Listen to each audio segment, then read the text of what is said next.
Eager to finally be home, out of the trenches, we made for the sept on the double.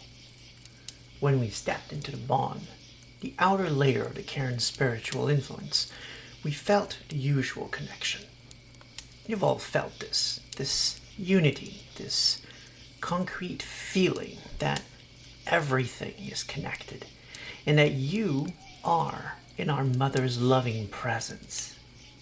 Jane, an outsider for most of her life, even amongst humans, embraced that sensation.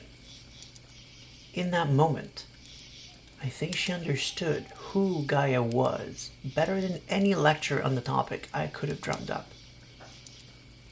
A few paces after that, we came up to the fence. It's made of metal bits and pieces. Anything we could dredge up, really. We frequently stormed the junkyards for new parts to keep it airtight. The rustier the better.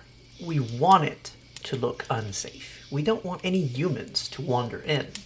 It wouldn't be good for us, and it could be deadly for them.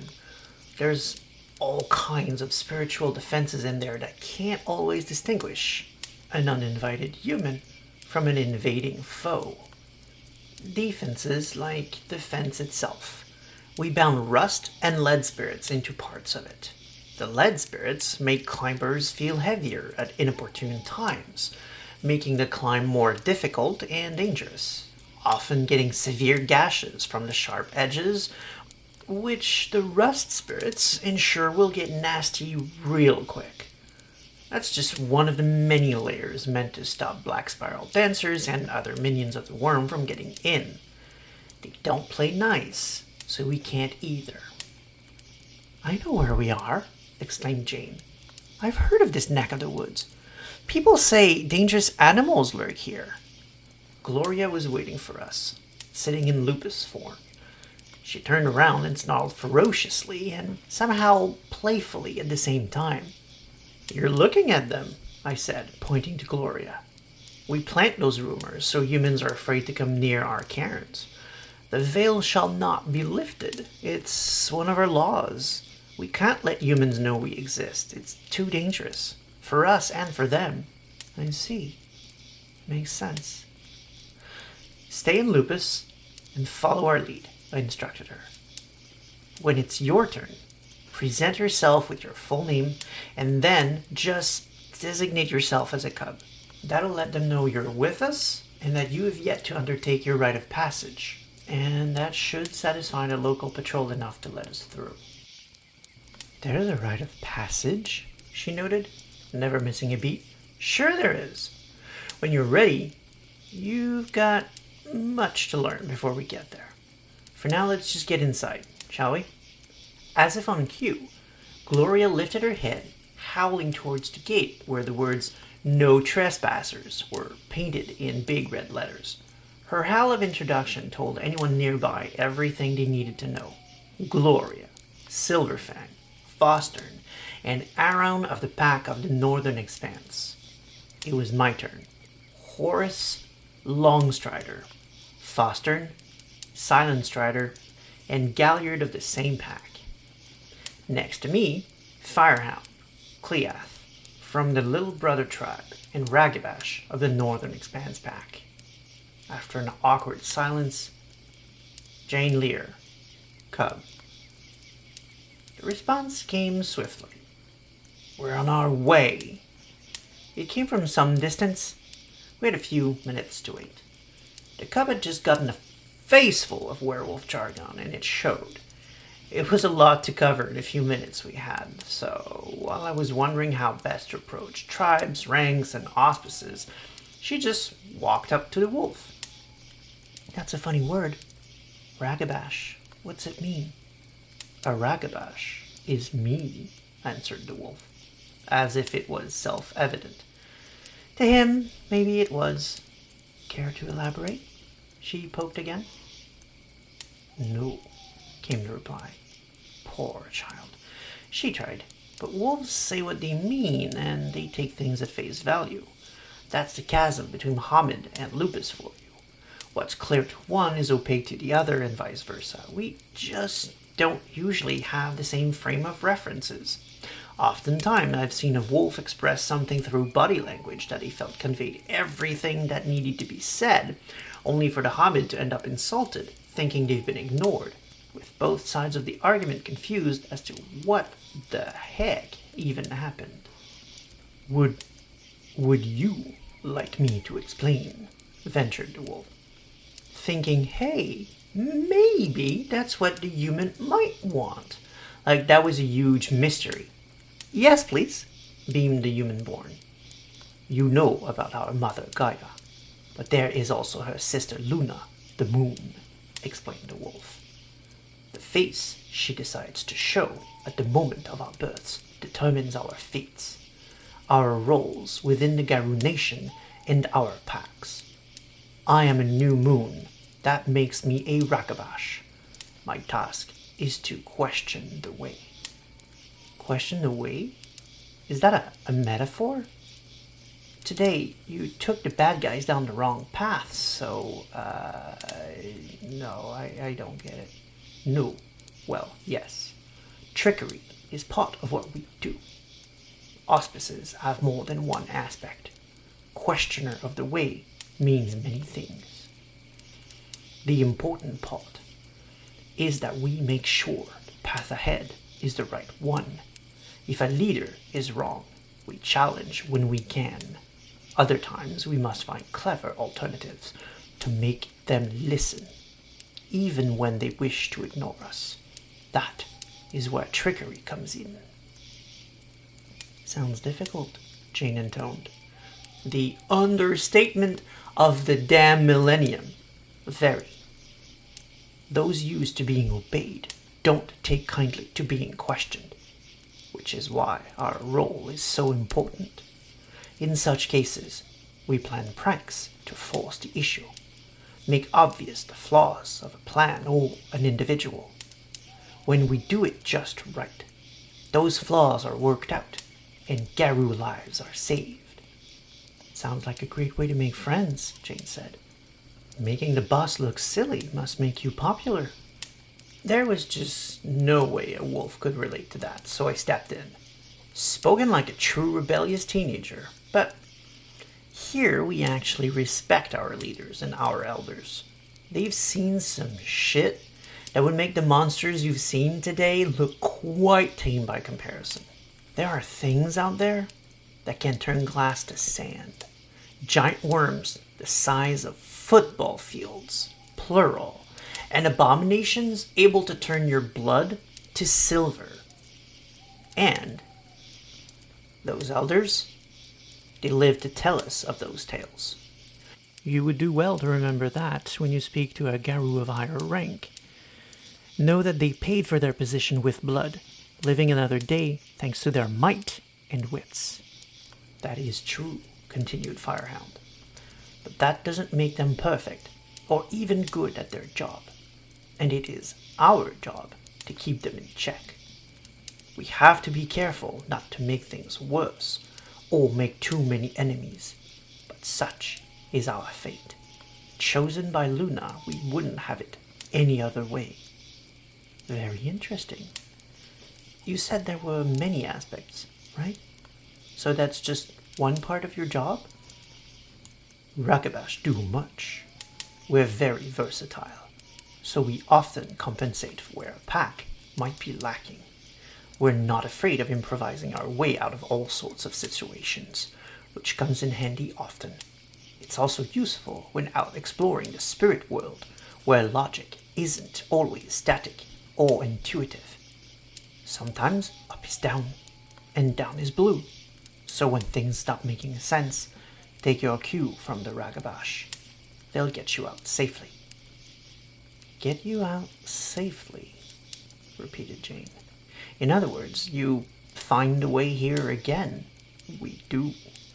My own specialty is scouting. I go alone where a group would be too easily seen, and I report my findings to Gloria, so she can determine our pack's course, showing her the possible routes. More urban werewolves than I do much the same in affairs of human politics and technology, infiltrating buildings to locate papers with important words, scribbles, or the internet on glow boxes. It's all the same.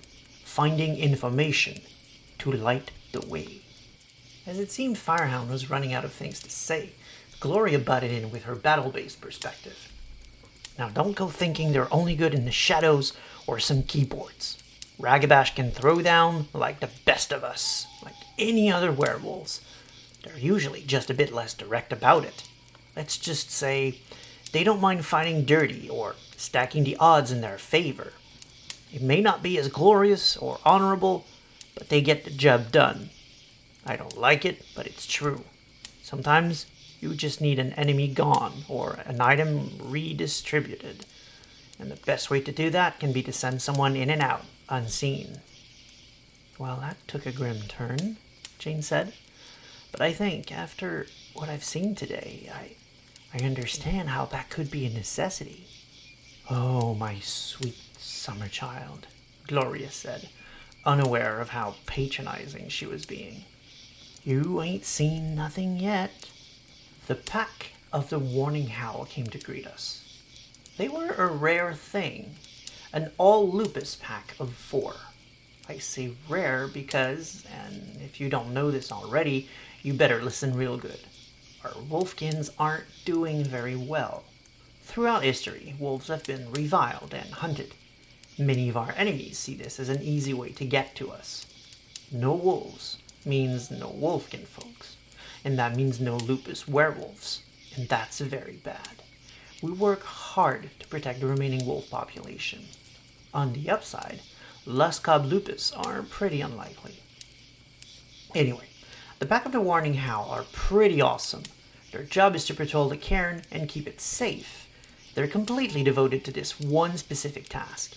Anyone steps in here that shouldn't will answer to their teeth in short order. They are very, very good at tearing things apart. I once saw them get the jump on an entire pack of Black Spiral Dancers, while I was supposed to back them up. And let me just tell you this, they did not need my help. Hell, I actually felt sorry for the worm followers. I mean, they tried, but the poor things were completely overwhelmed. With that memory firmly in mind, I made sure to pay them proper respect when they padded up to the fence. To them, it didn't matter that I come in every day. The spirits had taught them many tricks to root out the stench of the worm's influence, to see through deception, and even to smell someone's true form. If any of us were not who or what we claimed to be, we would be in serious trouble. So we'd let them ask their questions, catch their scent, much in the same way one presents themselves to a wary dog. They took their sweet time about it, too. They didn't know Jane, and that made them extra careful. But in the end, one of them turned Krinos, because they needed hands to manipulate the heavy wooden bar keeping the gate closed. It was late. We'd had an extended chase scene. It wasn't a stretch to say that we were pooped. The tour of the sept would have to wait till morning. Firehound made for the trees, and the rest of us walked half a mile to the living area. Welcome to the nerve center of the community, Jane, I said. The living area is where the local werewolves eat, sleep, wash, and go along their daily business. We have a small forge over here too, a Fletcher there, and a few tanning stations so we can use the pelts of what we hunt. The elders have their own trailers way back, lucky bastards. The rest of us share that longhouse type building there. It's too hot all year long and it smells like wet dog all year long, which is why we affectionately call it the House of 1,000 Smells Too Many. Sadly, we haven't got the means for better housing arrangements at the moment.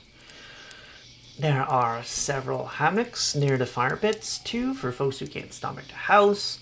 And, well, I've got a cot inside you can take. In the morning, we'll present you to the powers that be and figure out the next step. She didn't even answer. She barely registered the 20 or so people around her, including a few Garou in various forms. A sight she'd never even dreamed of 5 hours ago. But, well, right now, dreaming is exactly all she wanted to do. I took her to my cot where I started telling her all about the people I wanted her to meet in the morning, but it was pointless. She dropped dead asleep by my second sentence. Might as well let her sleep. Tomorrow would be a whole lot.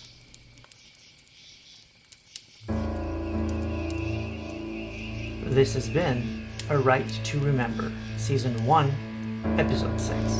A series of lore videos for Werewolf the Apocalypse as it was prior to the upcoming 5th edition, presented through an ongoing narrative for an immersive perspective. As Jane finally gets a moment to rest, let's take a moment to recap what we've learned so far after 6 episodes. There are good werewolves, the members of the Garou nation. They are loyal to Gaia, the spirit representing balance, life, nature. She is the mother of all things. She created the shapeshifters and gave each of them a duty.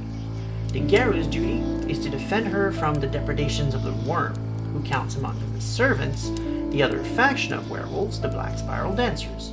We don't know much about them yet, but it's coming. The worm is one of 3 very important spirits, collectively called the Triad. The Wild represents the chaotic force of creation and change. The Weaver represents the static force of control and order. Finally, the worm used to represent entropy, but he now represents corruption. His goal is to destroy the fabric of the universe, called the pattern web, in which the Weaver has trapped him. Werewolves mate with humans and wolves. Gaia chooses her champions amongst the offspring. Those who are not chosen are called kinfolks. A Garou can be born from a werewolf parent or a kinfolk. Werewolves can be Homid, Lupus, or Garou born, which is determined by the breed of the mother. A wolf kinfolk or lupus mother will get a wolf kinfolk or a lupus werewolf. First change for lupus usually happen between 1 and 2 years old. Likewise, a human kinfolk or Homid werewolf will produce a human kinfolk or Homid Garou. First change happens usually around puberty. The third breed is the Garou born. They come into being when 2 werewolves break a sacred law and mate together. The Garou born have deformities, physical or mental, which werewolves believe are marks from the worm. As a result, they are often persecuted. The Garou born do not have first changes. Instead, they live their first few years in Krynos, learning to shapeshift sometime between the ages of 7 and 9. In addition to breeds, werewolves also have auspices and tribes. We haven't talked about tribes yet. Those will be explored in detail later, but we've begun exploring the auspices. Those are chosen by Luna, Gaia's sister. Whichever phase of the moon is in the sky at the time of a werewolf's birth determines their roles within Garou society. We've discussed one of those auspices, those who toil in the dark, the Ragabash, born on the darkest nights of the month when the moon is hidden. They use whatever tricks they feel they must to get the job done. They fight the worm as scouts, infiltrators, saboteurs, or even assassins. Within their packs and septs, they are the questioners of the way, making sure to point any flaws in a plan and preventing Garou society from stagnating. If nothing else, the tricksters are always good for a laugh. Curious about the other auspices? You may want to check out Book of Auspices, an amazing book with tons of information about all of the auspices, all of their variations, new powers, and new rites, and more. Check it out, it's one of the essential books of Werewolf in my opinion. Or, you could also come back next week for the next episode. See you then.